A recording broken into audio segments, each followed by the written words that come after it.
నమస్కారం. ప్రతిధ్వనికి స్వాగతం. మరోసారి కల్తీ కల్లు కాటేసింది. అయితే ఈసారి ఎక్కడో జిల్లాల్లోని మారుమూల ప్రాంతాల్లో కాదు, రాష్ట్ర రాజధాని హైదరాబాద్ మహానగరంలోనే విషం నురగలు కక్కింది. 30 మందికి పైగా ఆసుపత్రుల పాలయ్యారు. ప్రాణనష్టం కూడా చోటు చేసుకోవటం కలచివేస్తోంది. అసలు ప్రజల ప్రాణాలతో ఈ చెలగాటం ఆడుతోంది ఎవరు? నిషేధిత రసాయనాలతో రాష్ట్రంలో కల్తీ కల్లు ఏరులై పారుతోందన్నది ఈ రోజు మాట కాదు. ఏళ్లుగా ప్రాణాలు తోడేస్తోంది మహమ్మారి. ఆ మత్తుకు బానిసలైన వారు తిరిగి కోలుకోవడం, ఆ అలవాటును వదిలిపెట్టడం అన్నది అసాధ్యంగా మారుతోంది. డ్రగ్స్ను మించి నిశ్శబ్ద ఉపద్రవంగా వేలాది కుటుంబాలను రోడ్డున పడేస్తున్న ఈ కల్తీ కల్లోలం ఇంకా ఎంతకాలం? ఇంకెంతమంది ప్రాణాలు కోల్పోవాలి? మరెంతమంది ఇళ్ళు ఒళ్ళు గుల్ల చేసుకునే ఆసుపత్రుల్లో జీవోత్సవాలుగా మారాలి? ఇదే అంశంపై నేటి ప్రతిధ్వని చర్చలో పాల్గొంటున్నవారు డాక్టర్ దిడ్డి సుధాకర్ గారు, సామాజిక ఉద్యమకారుడు హైదరాబాద్ నుంచి, డాక్టర్ విశాల్ ఆకుల, మానసిక ఆరోగ్య నిపుణులు లండన్ నుంచి, డాక్టర్ రామ్ కిషన్, ఉస్మానియా మెడికల్ కళాశాల ప్రొఫెసర్, నారాయణపేట జిల్లా మెడికల్ కళాశాల ప్రిన్సిపల్, మహబూబ్ నగర్ నుంచి. ముందుగా సుధాకర్ గారు, ఎక్కడో జిల్లాల్లోని మారుమూల ప్రాంతాల్లో కాదు, రాష్ట్ర రాజధాని భాగ్యనగరంలో కల్తీ కల్లు విషం నురగలు కక్కింది. పెద్ద సంఖ్యలో ఆసుపత్రుల పాలైన ఈ విషాదం దేనికి సంకేతం? నమస్తే అండి, ప్రేక్షకులకు నమస్తే.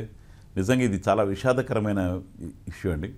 యాక్చువల్గా ఏంటంటే ఇది ఎక్కువ మంది కాబట్టి సడన్గా బయటకు వచ్చింది, కానీ ఇది రెగ్యులర్గా జరుగుతూనే ఉంది. యాక్చువల్గా కేసీఆర్ ప్రభుత్వం వచ్చిన తర్వాతనే పెట్టారు. అంతకుముందు 2004 నుంచి 14 వరకు యాక్చువల్గా ఇది బ్యాన్ చేశారు మన పర్టికులర్. ఎందుకంటే హైదరాబాద్ చుట్టుపక్కల ఎక్కడ కూడా తాటి వనాలు సరిగ్గా లేవు, కాబట్టి సప్లై సరిగ్గా ఉండదు, కల్తీ అవుతుందని చెప్పి భయంతో ఆ రోజు బ్యాన్ చేయడం జరిగింది వాటిని.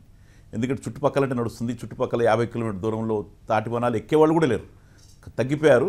కాబట్టి కల్తీని ఆపలేం కాబట్టి టోటల్గా బ్యాన్ చేశారు. కానీ బీఆర్ఎస్ ప్రభుత్వం వచ్చిన తర్వాత దీన్ని పెట్టిన తర్వాత అది పోయి సొసైటీలకు వెళ్లకుండా కాంట్రాక్టర్ చేతికి వెళ్ళింది.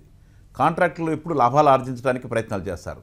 అందువల్ల దాంట్లో మందు ఎక్కువ కలపడం, ఎక్కువగా మత్తు వచ్చేటట్టు చేయడం, దానికి అలవాటు చేసేసారు కూడా జనాల్ని కూడా. ఈరోజు అదే పద్ధతిలో ఈరోజు ఎక్కువ లాభాలు ఆలోచించడం వల్ల మాత్రమే ఇది జరిగింది.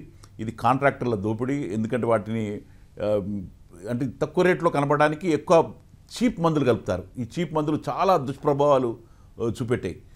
ఎక్కువ లాభాల కోసం మనం చేసిన ప్రయత్నంలో భాగమేది. దాంట్లో పర్టికులర్గా ఆ 3 సెంటర్లలో ఒక కాంట్రాక్టరు దాన్ని ఎక్కువగా కల్తీ మద్యం చేసినట్టున్నారు. సో అది నిజంగా చాలా దారుణమైన విషయం. దీని మీద తప్పనిసరిగా చాలా సీరియస్గా చర్యలు తీసుకోవాల్సిన అవసరం. ఎందుకంటే ఇది హైదరాబాద్ నడిబొడ్డులో ఎప్పుడో బ్యాన్ చేసి మళ్ళీ మొదలుపెట్టడం వల్లనే ఇది ప్రభుత్వ నిర్లక్ష్యం కూడా కనపడుతుంది. ఎందుకంటే వాటి మీద చెకింగ్ ఉంటుంది. మరి జూపల్లి కృష్ణారావు గారు చెప్తున్నారు మేము చాలా అరెస్ట్ చేయించామని, కానీ బట్ సరైన పర్యవేక్షణ లేకపోవడం వల్ల మాత్రం జరుగుతుంది. తెలియదా కల్తీ కళ్ళు జరుగుతుందని అందరికీ తెలుసు అది. ఎందుకంటే చుట్టుపక్కల ఎక్కడ అవైలబిలిటీ లేదు సరిగ్గా. వచ్చే కళ్ళంతా కూడా మరి ఇక్కడికి వచ్చేది అంత మిక్స్ అయ్యే వస్తుందని చెప్పి అందరికీ తెలుసు. సో దాన్ని ప్రభుత్వం పట్టించుకోవడంలో ఫెయిల్యూర్ కావడంతో భాగంగానే ఇది జరిగిందని చెప్పి మాత్రం నేను తప్పనిసరి చెప్పగలుగుతాను. రైట్ అండి. రామకృష్ణ గారు, అసలు ఏమిటి ఈ కల్తీ కల్లు? ఇంత స్థాయిలో అనర్థాలకు కారణం అవుతున్న ఈ విష ద్రవాన్ని ఎలా తయారు చేస్తారు? ఇది రాష్ట్రంలో ఎలాంటి ప్రభావం చూపిస్తోంది?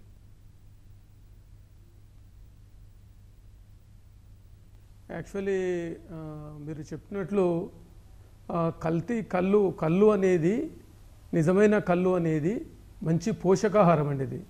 అది చెట్టు ద్వారా సేకరించబడినది కాబట్టి అది మంచి ఆహారం. కానీ ఇప్పుడు ఈ కల్తీ అనేది అసలు కళ్ళులో ఏదైనా కలుపుతున్నారనే దానికంటే కూడా ఇవాళ రేపు దొరుకుతున్న ఈ కళ్ళు అనేది నిజంగా రసాయనిక ఒక ద్రావణం మాత్రం. దాంట్లో ఏమాత్రమైనా కూడా పోషకాహార విలువలు లేవు. పైగా చాలా ప్రమాదానికి మించినటువంటి ముఖ్యంగా హాస్పిటల్లో పేషెంట్ని మత్తులోకి తీసుకెళ్ళడానికి వాడేటువంటి విష పదార్థాలు వాడుతున్నారు. ముఖ్యంగా క్లోరాల్ హైడ్రేట్ అని ఒకప్పుడు వాడేది, ఆ తర్వాత డైజోఫామ్ అని చెప్పి, క్లోరోఫామ్ అని చెప్పి, తర్వాత ఇప్పుడు ఆల్ప్రజోలం. ఇలాంటి పదార్థాలు వాళ్ళకి ఎంత డోస్ ఇవ్వాలి, ఏమి ఇవ్వాలి అనేది ఏమి తెలియదు. ఇష్టం వచ్చినట్టు విచ్చలవిడిగా ఈరోజు దాన్ని సేవించడం మూలాన మా దగ్గరికి పేషెంట్లు రకరకాల వింత కంప్లైంట్స్తో రావడం జరుగుతుంది. చాలామంది వచ్చిన పేషెంట్స్ కూడా పాపం వాళ్ళకి తెలియదు, కళ్ళు ద్వారా వచ్చిందనే తెలియదు. నిన్ననో మొన్ననో 2 రోజుల క్రితం తాగుతారు, తాగిన తర్వాత దానికి సంబంధించిన సైడ్ ఎఫెక్ట్స్ మెల్లగా బయటికి రాగానే వస్తుంటారు. కొంతమంది రోగులైతే పాపం తెలియక తాగిన తర్వాత రోడ్ల మీద పడిపోతారు. కాబట్టి ఈ కల్తీ కళ్ళు ఎట్లా చేస్తున్నారు అనే దానికంటే కూడా ఇప్పుడు వాళ్ళు తీసుకుంటున్న దాంట్లో ఉన్నటువంటి పదార్థాలు ఏంటివి, దాన్ని ఏ రకంగా చేస్తున్న మీద మనం దృష్టి పెట్టాల్సిన అవసరం ఉందండి. రైట్. విశాల్ గారు, మీరు చూసినంత వరకు ఈ ఆల్ప్రాజోలం, డైజోఫామ్ వంటి రసాయనాలు వాడి తయారు చేస్తున్న కల్తీ కళ్ళు అలవాటు నుంచి వదల్లేని వ్యసనంగా మారడానికి కారణాలు ఏంటి? మొదటగా అందరికీ నమస్తే. ఈ కల్తీ కళ్ళు అంటే యూజువల్ గా ఈ కల్తీ కళ్ళులో ఏంటంటే కొన్ని ప్రమాదకరమైన రసాయన పదార్థాలు మిక్స్ చేస్తున్నారు. దాంట్లో ఇందాక మన వక్తలు చెప్పినట్టు ఈ ఆల్ప్రాజోలం అండ్ డైజోఫామ్, ఇంతకుముందు క్లోరల్ హైడ్రేట్ ఇలాంటి మత్తు పదార్థాలను అనేది ఇందులో యాడ్ చేయడం ద్వారా అది కల్తీ అనేది జరుగుతుంది. అయితే దీనికి బానిస కావడానికి గల కారణం ఏంటంటే ముఖ్యంగా ఇది ఆల్ప్రాజోలం కానీ డైజోఫామ్ కానీ వీటిని టెక్నికల్ పరిభాషలో బెంజోడైజోపిన్ అంటాం. అంటే ఈ మందులు ఏంటంటే ఎప్పుడైనా కొన్ని మెడికల్ ఎమర్జెన్సీస్ లో, ఇప్పుడు ముఖ్యంగా యాంగ్జియోలైటిక్స్ గా, ఇప్పుడు చాలా మంది డాక్టర్స్ దగ్గరికి ఆందోళన కానీ, నిద్ర పట్టకపోవడం కానీ, లేకపోతే కొన్ని రకాల ఫిట్స్ కానీ ఇలాంటి సంబంధిత జబ్బుల గురించి డాక్టర్స్ దగ్గరికి వస్తుంటారు. అప్పుడు ఎమర్జెన్సీ పర్పస్ లో ఎంత మోతాదులో డాక్టర్స్ అనేది ప్రిస్క్రైబ్ చేయాలనేది ఒక గైడ్ లైన్స్ ప్రకారం అనేది ఇవ్వడం జరుగుతుంది. అయితే ఈ మత్తు పదార్థం ఏంటంటే, అంటే ఈ ఆల్ప్రాజోలం కానీ డైజోఫామ్ కానీ మన మెదడులో ఒక రిలాక్సేషన్ సంబంధించిన రసాయనాన్ని విడుదల చేస్తుంది. ముఖ్యంగా దాన్ని ఏమంటామంటే గామా అమైనో బ్యూటరిక్ యాసిడ్. ఈ గాబా రిసెప్టర్స్ మీద ఈ మందులు పనిచేసి మెదడుని ఏంటంటే ఒక ప్రశాంతంగా, ఒక రిలాక్సేషన్ తీసుకొస్తాయి. అయితే వీళ్ళేం చేస్తున్నారంటే ఈ కల్తీలో, అంటే ఈ పదార్థాన్ని ఇల్లీగల్ గా మార్కెట్ నుంచి తీసుకొచ్చుకొని ఇందులో ఈ చెట్టు నుంచి వచ్చే కళ్ళు కాకుండా దాంట్లో ఈ ఆల్ప్రాజోలం పౌడర్, డైజోఫామ్ ని మిక్స్ చేయడం ద్వారా ఏమవుతుందంటే అది మన మెదడులో కొన్ని సెంటర్లో, కొన్ని భాగాల్లో ఈ గామా అమైనో బ్యూటరిక్ యాసిడ్ అనే రసాయన విడుదల కాగానే వాళ్ళు ఒక రిలాక్సేషన్ అనుభూతిని పొందుతారు. దానివల్ల ఏమవుతుందంటే వాళ్ళకి నిద్ర రావడం, తర్వాత ఒత్తిడి తగ్గినట్టు అనిపించడము, భయం తగ్గినట్టు అనిపించడము, కొద్దిగా వాళ్ళు ఒక రిలాక్సేషన్ ఫీల్ అయ్యి దానికి మెల్లిమెల్లిగా అలవాటు అవుతుంటారు. అయితే ఈ అలవాటు ఎలా మారుతుందంటే మొదటగా ఒక గ్లాస్ తీసుకున్నారనుకోండి, ఒక గ్లాస్ తీసుకున్నప్పుడు ఏమవుతుందంటే ఆ రిలాక్సేషన్ అనేది వస్తుంది. కొన్ని రోజుల తర్వాత ఏమవుతుందంటే ఆ టాలరెన్స్ అనేది పెరుగుతుంది. టాలరెన్స్ అంటే ఏమవుతుందంటే వాళ్ళు ఒక గ్లాస్ తీసుకున్న తర్వాత వాళ్ళకు ఆ రిలాక్సేషన్ రాదు. ఆ రిసెప్టర్స్ మన మెదడులో ఉన్న భాగాలు మొద్దు మారిపోతాయి. అది మళ్ళీ రెండో గ్లాస్ తీసుకుంటేనే కానీ ఆ రిలాక్సేషన్ అనేది రాదు. దానివల్ల ఏమవుతుందంటే వాళ్ళు మెల్లిమెల్లిగా ఒక 2 సీసాల నుంచి 3 సీసాలు, 3 సీసాల నుంచి 4 సీసాల వరకు వెళ్తుంటారు. ఆ వెళ్ళి ఏమవుతుందంటే ఒకవేళ వాళ్ళు మార్నింగ్ లేవగానే ఆ కళ్ళు సీసా లేకపోయినట్లయితే వాళ్ళలో చేతులు వనకడం, గుండె దడదడ రావడం, ఫిట్స్ రావడం అనేది జరగడానికి అవకాశం ఉంటుంది. వాళ్ళు వెంటనే ఏం చేస్తుంటారంటే ఈ లక్షణాలు రాకుండా ఉండడానికి వెంటనే ఒక సీసా కళ్ళు తాగేస్తుంటారు. ఇది ఎంతవరకు వెళ్ళిపోతుందంటే ఒక వ్యసనంగా మారిపోతుంది. ఏదో సరదాగా తీసుకుంటారు మొదటగా, తర్వాత అది ఒక వ్యసనంగా మారిపోతుంది. వ్యసనం ఎలా మారిపోతుందంటే వాళ్ళు ఒకవేళ ఈ కల్తీ కళ్ళు లేనిది వాళ్ళు పని చేయలేరు, నిద్రపోలేరు. తర్వాత కొన్నిసార్లు వాళ్ళకు ఆకలి కూడా వేయదు. వాళ్ళు తర్వాత కొన్నిసార్లు ఏమవుతుందంటే మత్తు పదార్థాలు లేకపోయినట్లయితే వాళ్ళు విచిత్రంగా ప్రవర్తిస్తుంటారు. కొన్నిసార్లు నిద్ర పట్టదు, తర్వాత ఒక ఫిట్స్ రావడానికి అవకాశం ఉంటుంది. సో ఇది ముఖ్యంగా మెదడులో జరిగే కొన్ని రసాయన చర్యల వలన అడిక్షన్ గా మారుతారు. అంటే ఎలాంటి మత్తు పదార్థం అయినా కానీ మొదట మెదడులోని కొన్ని ఈ రివార్డ్ పాత్రే అని ఉంటుంది, దాని మీద ప్రభావం చూపించి వాళ్ళు దానికి బానిస అవుతుంటారు. సో మన దగ్గర కూడా ఏంటంటే ఇది తక్కువ రేటుకి వస్తుందనే ఉద్దేశంతో చాలా మంది ఈ గ్రామీణ ప్రాంతాల్లో ప్రజలు అవగాహన లేకపోవడం వల్ల ఒక 10 రూపాయలకే సీసా వస్తుంది కదా, చాలా మంచి రిలాక్సేషన్ పొందుతున్నాం కదా అనే ఒక దురభిప్రాయం అనేది ప్రజల్లో ఉంది. దీనిపైన అవగాహన కల్పించాల్సిన అవసరం ఉంది. ఇది చట్టబద్ధంగా ఇల్లీగల్ గా దొరకకుండా మనం కృషి చేయాల్సిన అవసరం ఉంది. సుధాకర్ గారు, కల్తీ కళ్ళు తయారీకి ఉపయోగించే ఆల్ప్రాజోలం, డైజోఫామ్ తదితరాలపై ప్రభుత్వం నిషేధం పెట్టింది. క్రమం తప్పకుండా సోదాలు చేసి పట్టుకుంటోంది. అయినా ఈ మాఫియా ఎలా విస్తరిస్తోంది? ఒకటండి, దీంట్లో ఏంటంటే మెయిన్గానే మనకి చెప్పకనే రియాలిటీ ఏంటంటే ఫెయిల్యూర్ ఆఫ్ ది అధికారులది. నేను ప్రభుత్వం మొత్తాన్ని తప్పట్టలేం కానీ బట్ దీంట్లో అధికారులది పెద్ద మిస్టేక్ అయితే ఉంటుంది. ఎందుకంటే దీంట్లో చాలా వరకు చూసి చూడనట్టుగా వ్యవహారాలు ఉంటాయి దీంట్లో. ఎందుకంటే బల్క్ డ్రగ్స్ తయారు చేసే కంపెనీలు మూత ముయ్యచ్చు, పెద్ద కష్టమేమి కాదు అది. బట్ డ్రగ్స్ కంట్రోల్ చేసే వాళ్ళది కూడా ఎంత చేసినా దొడ్డిదారిన బయటకు వస్తూనే ఉన్నాయి. ఎందుకంటే ఇది ఇప్పుడుది కాదు, ఈ సమస్యలన్నీ ఎప్పటి నుంచి కూడా ఈ డ్రగ్స్ అనే కాదు, అసలు ప్రతి డ్రగ్ కూడా తయారు చేసినప్పుడు కూడా చాలా పర్మిట్ లేని అన్నీ కూడా తయారవుతానున్నాయి. వీటిని కంట్రోల్ చేయాల్సిన అధికారులు ఎక్కడో కుమ్మక్కైపోవటమో, కాంట్రాక్ట్తో కుమ్మక్కైపోవటమో, ఎక్కడో చేయటమో, లేకపోతే దొంగతనంగా తయారు చేయటమో ఎక్కడో జరుగుతూ ఉంటాయి. వీటన్నిటిని కంట్రోల్ చేయాల్సినది డ్రగ్స్ అండ్ కంట్రోల్ మేనేజ్మెంట్ కావచ్చు, లేకపోతే ఇంకా మిగతా అధికారులు కావచ్చు, ఇంకెక్కడ కావచ్చు, ఎక్కడన్నా అవినీతి పేరుకుపోవటమే దీంట్లో ప్రధానంగా కనపడతా ఉంటుంది మనకి. ఇక్కడే కాదు, దేశవ్యాప్తంగా కూడా చాలా చోట్ల, మన మధ్యలో గుజరాత్లో ఒక 100 మంది చనిపోయారు, ఇంకెక్కడ చనిపోయారు. ప్రతి చోట ఇది నాట్ ఓన్లీ తెలంగాణకు సంబంధించిన ఇష్యూనే కాదు, ఇటువంటి నిషేధిత మందులు అమ్మే ఎక్కువగా ఇక్కడ మీకు అహ్మదాబాదు, లేకపోతే ఇంకా మన పంజాబ్ చుట్టుపక్కల కంపెనీలు కానీ, లేకపోతే ఇంకా చాలా చోట్ల కంపెనీ బల్క్ డ్రగ్స్ అమ్మే కంపెనీలు ఉన్నాయి. ఇవి నేషనల్ లెవెల్లో ఆలోచించాలి కూడా వీళ్ళందరూ కూడా, ఎందుకంటే ప్రభుత్వాలు ఆలోచించాలి. ఈ కల్తీ కళ్ళు అనేది ఇక్కడే కాదు, కేరళలో కూడా మనం ఈ సమస్యలు మనం చూసాం. మధ్యలో తమిళనాడు కూడా యాక్చువల్ అక్కడ బ్యాన్ చేశారు, అక్కడ తాటి కళ్ళు తయారు చేస్తారు, ఇక్కడ తాటి బేలం తయారు చేస్తారు, అక్కడ అమ్మటానికి లేదు. తాటి చెట్టు వాళ్ళది స్టేటు అదైనా కానీ. బట్ చాలా చోట్ల ఇదే సమస్య ఉంది. ఇది కళ్ళు నుంచి కూడా, కళ్ళే కాదు ఇంక మిగతా అనుకోండి, మనం కళ్ళు నుంచి మాట్లాడుతున్నాం కాబట్టి చెప్తున్నాం. వీటన్నిటిని కూడా బల్క్ డ్రగ్స్ సప్లై చేసే కంపెనీలు, పెద్ద పెద్ద కంపెనీలు ఈరోజు మనకి దేశంలో చాలా చోట్ల ఏర్పాటు చేస్తున్నాయి. ఈ డ్రగ్స్ని కంట్రోల్ చేయడం ఏం కష్టం కాదే, కానీ ప్రభుత్వానికి చిత్తశుద్ధి ఉండాలి. సెంట్రల్ గవర్నమెంట్ కావచ్చు, స్టేట్ గవర్నమెంట్ కావచ్చు, ఎక్కడున్నా కానీ అధికారులు కావచ్చు, ఈ బల్క్ డ్రగ్స్ తయారు చేసేవాడు. ఎందుకంటే ఇక్కడ చిన్న చిన్న కంపెనీలు తయారు చేయవు, ఇవన్నీ తయారు చేసి పెద్ద కంపెనీలు తయారు చేస్తాయి. ఈ పెద్ద కంపెనీలు తయారు చేసేవాడు అది తప్పన తీయాలి. అదొక్కటే కాకుండా ఈ 300 కాదు, నాకు తెలిసి నాకు కొంతమంది చెప్పిన మిత్రులు ఏంటంటే ఇంతకుముందు కూడా చెప్పారు, యూరియా కూడా కలుపుతారని చెప్పారు, ఇంకా వేరే కొన్ని ఐటమ్ కలుపుతారని చెప్పారు. వీటన్నిటి మీద కూడా సరైన నిఘా లేదు ఎక్కడ కూడా. ఎందుకంటే హైదరాబాద్లో మీకు మనం ఇది ఫస్ట్ అనుకుంటున్నాం, కానీ ఇది ఫస్ట్ ఏం కాదు. ఇది అంతకుముందు చాలాసార్లు జరిగినాయి, ఎటు వచ్చి బయటపడలేదు, చనిపోయే వరకు రాలేదు, ఇంత పెద్ద ఎత్తున హాస్పిటలైజ్ కాలేదు. నాకు తెలిసి 2-3 చోట్ల 5, 3, 4 ఇబ్బంది పడ్డ సంఘటనలు చాలాసార్లు చూశాను నేను ఇవన్నీ. బట్ బయటకు రాలేదు, అవన్నీ తక్కువ మోతాదులోనే వెళ్ళిపోయినాయి. ఈసారి ఎక్కువ మోతాదు జరిగి ఆల్రెడీ వాళ్ళ రిపోర్ట్ చూస్తున్నాం. ఇంతకుముందు 2 గంటల క్రితం ఒక చనిపోయినట్టు కూడా తెలుస్తుంది మనకి. సో అప్పుడు మాత్రం బయటపడింది. కాబట్టి ఇక్కడ ప్రభుత్వానికి, రాష్ట్ర ప్రభుత్వం, కేంద్ర ప్రభుత్వం 2 కలిసి చిత్తశుద్ధితో వ్యవహరించినప్పుడే వీటిని బంద్ చేయగలుగుతాం, బల్క్ డ్రగ్స్ సప్లైయర్స్ని. ఎందుకంటే వీటిని ఆల్ప్రోజోలం కానీ ఇవన్నీ కూడా మిగతా మెడిసిన్స్ కూడా వాడతారు, వీటన్నిటిని రకరకాల మందులకి పట్టుకొచ్చి దీనికి వాడటమే డేంజర్. అది దీన్ని ఆ బల్క్ డ్రగ్ నుంచి ఎక్కడికి వెళ్తుంది, ఈ కంపెనీకి ఎందుకు వెళ్తుంది, దీనికి వెళ్తే పట్టుకోవడంలో విఫలం చెందింది. కాబట్టి సెంట్రల్ గవర్నమెంట్ కావచ్చు, స్టేట్ గవర్నమెంట్ కావచ్చు, దీని మీద దృష్టి పెట్టి సరైన పద్ధతుల్లో కంట్రోల్ చేసి మందులు ఎక్కడికి వెళ్తున్నాయి, ఎవరికి అమ్ముతున్నారు, ఎలా అమ్ముతున్నారు, వాటన్నిటి మీద కంట్రోల్ పెట్టినప్పుడు మాత్రమే ఇది ఆపడం సాధ్యమవుతుంది. రైట్. రామకృష్ణ గారు, కల్తీ కళ్ళు పెద్ద సంఖ్యలో బాధితులు అనారోగ్యాల పాలవటం, ప్రాణాలు కోల్పోవటం ఇదే తొలిసారి కాదు. ఇది అంతగా వారి ఆరోగ్యాలపై చూపించే ప్రభావాలు ఏమిటి?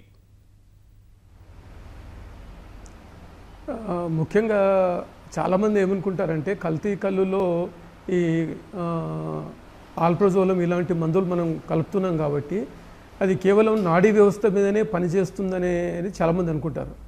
కానీ ఇది నాడీ వ్యవస్థతో పాటు మన ఊపిరితిత్తుల మీద, గుండె మీద, ఆహారనాళ మీద కూడా ప్రధానంగా చూపిస్తుంది సార్. ముఖ్యంగా నాడీ వ్యవస్థ మీద మొదటగా పనిచేసినప్పుడు అది మనకు మగతగా ఉండడము, డ్రౌజీగా ఉండడము, చివరికి ఆల్మోస్ట్ హోష్ అంటే స్పృహ లేకుండా పడిపోవడం ఇలాంటివి జరుగుతుంటుంది. ఇలాంటివి జరిగినప్పుడు వాళ్ళు ఇంతకుముందు చెప్పినట్లు ఇంకా తాగాలని కడుపు నిండా తాగిన తర్వాత వాళ్ళు ఒకసారి స్పృహ కోల్పోయిన తర్వాత మళ్ళీ రీగర్జిటేషన్, వామిటింగ్స్ వచ్చినప్పుడు అది ఆటోమేటిక్గా లంగ్స్లోకి కూడా వెళ్ళడం జరుగుతుందండి. దాంతో ఇమ్మీడియట్గా పేషెంట్కి వెంటిలేటర్ మీద పెట్టాల్సిన పరిస్థితులు కూడా ఏర్పడతాయి.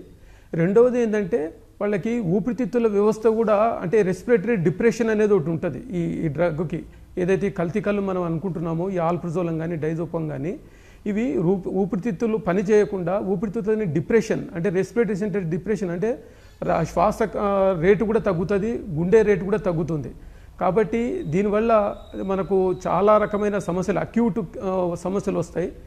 దీంతోపాటు క్రానిక్ ఇష్యూస్, అంటే ముఖ్యంగా వాళ్ళకి దీని ఒక అలవాటు అయిపోయి ఆ డోసు సగ దొరకకపోవడం అయినప్పుడు వాళ్ళు ప్రధానంగా పిచ్చిగా బిహేవ్ చేయడం జరుగుతుంది. అదేవిధంగా చాలామంది యాక్సిడెంట్ అయిన వాళ్ళు కానీ, ఏదైనా శస్త్రచికిత్స గురించి కానీ, లేదా ఏదైనా జ్వరం వచ్చినప్పుడు హాస్పిటల్ అడ్మిట్ అవుతుంటారు. అడ్మిట్ అయిన మొదటి రోజు బాగానే ఉంటారు, ఈ ద్రావణం అందుబాటులో ఉండదు కదా హాస్పిటల్కి వచ్చినప్పుడు, ఇమ్మీడియట్గా విడ్రాల్ సిండ్రోమ్స్ వస్తాయండి. వాళ్ళకి రకరకాలుగా బిహేవ్ చేయడం, పిచ్చిగా బిహేవ్ చేయడం, లేసి వెళ్ళిపోవడము, వాయిలెంట్గా ఇది చేయడము, కొంతమంది సూసైడ్ అటెంప్ట్ కూడా చేసే సందర్భాలు ఉంటాయి. కాబట్టి ఇలాంటి సమస్యలు ముఖ్యంగా మనకు ఎట్లా వస్తున్నాయి మనం గమనించి, అంటే కొంచెం అందుకే హాస్పిటల్లో మేము ఏం చేసినాం, ఒక టీమ్ వైజ్ వర్క్ మేము పెట్టామండి. ముఖ్యంగా ఎవరైతే ఇలాంటి సమస్యలు ఒక్కోసారి ప్రజెంట్ చేయకపోవచ్చు, అంటే స్పృహ కోల్పోయిన స్థితిలో రావచ్చు, ఒక్కోసారి స్పృహ ఉన్నవాళ్ళు కూడా వాళ్ళు వేరే కంప్లైంట్స్ చెప్పొచ్చు, కడుపు నొప్పి అని ఇవన్నీ చెప్పొచ్చు. కాబట్టి ఇలాంటి సమస్యలు ఉన్నప్పుడు మేము దాని గురించి సపరేట్ ఒక టీము మేము పెట్టడం జరిగింది. ముఖ్యంగా సుప్రీంకోర్టు రూలింగ్ ప్రకారము ప్రతి హాస్పిటల్లో కూడా మేము ఒక డీ అడిక్షన్ సెంటర్ పెట్టడం జరిగింది. ఇమీడియట్గా ఎవరైతే ఈ క్రానిక్ ప్రాబ్లంతో వచ్చిన వాళ్ళని డీ అడిక్షన్ సెంటర్ పంపిస్తాము. ఎవరైతే అక్యూట్ ప్రాబ్లంతో రెస్పిరేటరీ డిప్రెషన్ కానీ, హార్ట్ రేటు తగ్గిపోయి బ్రడికార్డియా అంటే గుండె కొట్టుకోవడం తగ్గడం కానీ, అదేవిధంగా డ్రౌజినెస్ వచ్చిన వాళ్ళైతే ఇమ్మీడియట్గా వాళ్ళకి సపరేటు మన అక్యూట్ మెడికల్ కేర్లో కూడా వాళ్ళకి సపరేట్ బెడ్స్ కేటాయించడం జరిగింది మన గవర్నమెంట్లో. ఇమ్మీడియట్గా వాళ్ళు అక్కడ తరలించి ఇమ్మీడియట్గా మేము వైద్యం తీసుకోవడానికి ప్రయత్నం చేస్తున్నామండి. రైట్. సుధాకర్ గారు, అసలు ఈ మందు కళ్ళు కావాలి, చాలా కళ్ళు కంపౌండ్లలో ఇప్పటికీ మందుబాబులు నేరుగా అడిగే మాట ఇది. కల్తీ కళ్ళు నిషేధం, నియంత్రణపై ఇది ఏం చెబుతున్నట్లు? రియల్ అండి. ఇప్పుడు ఏంటంటే నేను ఇంతకుముందు కూడా మనకి కొన్ని సంవత్సరాల క్రితం నేను ఉండే చిక్కడపల్లి ఏరియా పర్టికులర్గా, అక్కడ చాలామంది ఒకళ్ళు పేషెంట్ ఒళ్ళు కాల్చుకుని చనిపోయారు. ఈ రెగ్యులర్ డ్రింకర్ వాళ్ళు. ఎందుకు అని నేను కారణాలు ఎతికాను. ఇంతలో ఇంకొక పేషెంట్ ఇంకోళ్ళు తయారయ్యారు. అట్లా బట్టలు చింపుకోవడం, గొడవ చేయడం, డ్యాన్స్ చేయడం. అంటే ఏంటంటే కల్తీ మందు దొరకట్టేదని. అంటే అది ఒరిజినల్ కల్తీ బదులు కల్తీ కళ్ళుకు అలవాటు పడిపోయారు. ఒరిజినల్ దొరుకుతుంటే అంటే అప్పుడు బ్యాన్ చేశారు ఆ ఏరియాలో. అది ఒరిజినల్ దొరికేటప్పుడు ఒరిజినల్ ఎక్కట్లేదు వాళ్ళకి. అది ఏంటంటే వాళ్ళకి ఎక్కువ మత్తు కావాలి. అది లేక పిచ్చి పిచ్చిగా బిహేవ్ చేయడం. ఇంతకుముందు విశాల్ గారు చెప్తున్నారు అదే మాట. దీనికి అలవాటు పడిపోయిన వాళ్ళు వేరే మందు తాగలేరు. వాళ్ళు వేరే ఒరిజినల్ కళ్ళు ఇచ్చినా తాగలేరు వాళ్ళు. ఈ కల్తీ కళ్ళకు అలవాటు పడిపోయి పిచ్చి పిచ్చి బిహేవ్, ఒళ్ళు కాల్చుకుని చనిపోయిన సంఘటనలు నా దగ్గర 2-3 జరిగింది మా చిక్కడపల్లి ఏరియాలో. ఇటువంటి నేను వాటి మీద అప్పుడే నేను ప్రయత్నాలు చేశాను. సో ఇది ఏంటంటే డైరెక్ట్గా మీరు అన్నట్టుగానే ఎలాగానే వాళ్ళకి కిక్ కావాలంటే కనుక ఎక్కువ కలపాలి దాంట్లో. అందుకని దాంట్లో ఎక్కువ కల్పించుకుని వచ్చే మందికి అలవాటు పడిపోతూ ఉన్నారు. సో ఇది నియంత్రణ లేకపోవటమే. ఇది నిజానికి 70 సంవత్సరాలు బతకాల్సిన వాళ్ళు 50 సంవత్సరాలు చచ్చిపోతూ ఉన్నారు. ఇంతకుముందు డాక్టర్ గారు చెప్పినట్టుగానే మతిమరుపు రావటం, నరాల మీద పటుత్వం లేకపోవటము, ఇంకా చాలా చాలా డిఫరెంట్ ప్రాబ్లమ్స్ అన్నీ రైజ్ అయ్యి వాడు 70-80 సంవత్సరాలు బతకాల్సిన 50 సంవత్సరాలకే చనిపోవడం, లేదా ఎక్కడో యాక్సిడెంట్లో చనిపోవటము, ముందు పడిపోవటము, ఈ రకరకాల పద్ధతుల్లో ఫ్యామిలీ కొలాప్స్ అవుతాయి ఇటువంటి వాటిల్లో. ఇది నియంత్రణ చేయాల్సిన వింగ్స్ ఉన్నాయి మన దగ్గర. నేను చెప్తున్నాను కదా, ఇంతకుముందు కూడా యాక్చువల్గా తెలంగాణ చుట్టుపక్కల లేదు కాబట్టి అసలు బ్యాన్ చేశారు తెలంగాణలో దాన్ని మొత్తం. అంటే తెలంగాణ పర్టికులర్ హైదరాబాద్లో బ్యాన్ చేశారు. బట్ ఆఫ్టర్ 10 years మళ్ళీ బీఆర్ఎస్ ప్రభుత్వం చేసిన తర్వాత కూడా మేము కొన్ని అబ్జెక్షన్ పెట్టాం. దీని మీద కంట్రోల్ పెట్టండి, ఏదైనా పెట్టండి అంటే లేదు. నీరా లాంటిది పట్టుకొచ్చి మళ్ళీ అక్కడ ఒక దాదాపు కొన్ని కోట్ల ఖర్చు పెట్టి నీరా పెట్టారు. సరే నీరాది ఏదో నడుపుతున్నారు, అది వేరే సంగతి. అది బట్ కళ్ళుకు వచ్చినప్పటికి మాత్రమే చాలా ఇబ్బందికరమైన పరిస్థితి. ఒరిజినల్ దొరకదు. మనం ఎంత తిరిగినా, ఎందుకంటే గీసేవాళ్ళు లేరండి అక్కడ. అసలుకి పైకెక్కి తీసేవాళ్ళు లేరు అక్కడికి. ఇవాళ రేపు అందరూ ఉద్యోగాలకు వచ్చేస్తున్నారు. లేనప్పుడు ఎక్కడి నుంచి వస్తుంది కళ్ళు అసలుకి? From where we are going to get it? అందరికీ తెలిసిన సత్యం అది, నిజమైనది అందరికీ తెలుసు. అంత తాగడానికి లేదు. లేనప్పుడు ఎక్కడి నుంచి వస్తుంది? ఎక్కడి నుంచి వాళ్ళు అడుగుతుంది? మందు కళ్ళే, అంత తీసేసి ఈరోజు కాంట్రాక్టర్లు చేతికి వచ్చినాయి. కాంట్రాక్ట్కి వచ్చినప్పుడు ఏం మందు కళ్ళే వచ్చేది అక్కడ. ఒక బాటిల్కి 20 బాటిల్ చేస్తున్నట్టున్నారు. ఎంత చేస్తున్నారో నాకు ఐడియా లేదు, కానీ పక్క కాంట్రాక్టర్ల దోపిడీ ఇదంతా చూస్తూ. ఎందుకంటే చాలా పెద్ద బిజినెస్ అండి ఇది. Liquor is an very big mafia. ఇటు వేరే లిక్కర్ కూడా అంతే, ఇది కూడా అంతే. చాలా ప్రాఫిట్స్ ఉన్న బిజినెస్. దీంట్లో అంతా బడాబాబులే ఉంటారు, పెద్ద పెద్ద వాళ్ళు, ఇంక్లూడింగ్ రాజకీయ నాయకులు ఉంటారు దీంట్లో అంతా, వీటన్నిటిలో వెనకాల. సో వాళ్ళ చేతులు నడుస్తుంది ఇది. It should be stop. డబ్బుల కోసం అని చెప్పి ప్రాణాలు పోవడం అనేది చాలా దారుణమైన విషయం ఇది. దీని మీద చాలా కఠినమైన చర్యలు తీసుకోవాలి. ఇప్పుడు ఈ కేసులో కూడా బ్యాన్ చేసి రేపు అసలు ఎక్కడెక్కడ జరుగుతుందన్నది. మళ్ళీ మీకు ఇతర సింటమ్ ఇంతకుముందు చెప్పే విషయాలు కాదు, చాలా ప్రాబ్లమాటిక్ అది. సడన్గా ఆఫ్ చేసినా మిగతా ఇంతమంది తాగే వాళ్ళందరూ కూడా పిచ్చి పిచ్చిగా బిహేవ్ చేయడం మొదలు పెడతారు. ఇళ్లలో ఒంట్లు తగలబెట్టుకుంటారు. రియల్ ఇన్సిడెంట్ చెప్తున్నాను నేను చూసిన ఇన్సిడెంట్. తగలబెట్టుకుంటారు వాళ్ళు, బట్టలు వంటించుకుంటారు, బట్టలు చింపుకుంటారు. సో వీటన్నిటిని కూడా పరిశోధన మరి ప్రభుత్వం పరిగణనలు తీసుకుని చాలా కఠినమైన చర్యలు తీసుకోవాలి. దాని ఇతర సింటమ్స్ కూడా జాగ్రత్త పడాలి. మరి ఇటువంటి సంఘటన పునరావృతం కాకుండా చూడాల్సిన బాధ్యత ప్రభుత్వ అధికారులది, ప్రభుత్వానిదే. విశాల్ గారు, మీరు నిజామాబాద్ పరిధిలో ఇలా కల్తీ కళ్ళు బారిన పడిన ఎంతో మందిని మార్చే ప్రయత్నం చేశారు. ఆ క్రమంలో బాధితుల లక్షణాలు ఎలా ఉంటాయి? అసలు వారిని మార్చగలమా లేదా? మంచి ప్రశ్న అడిగారు.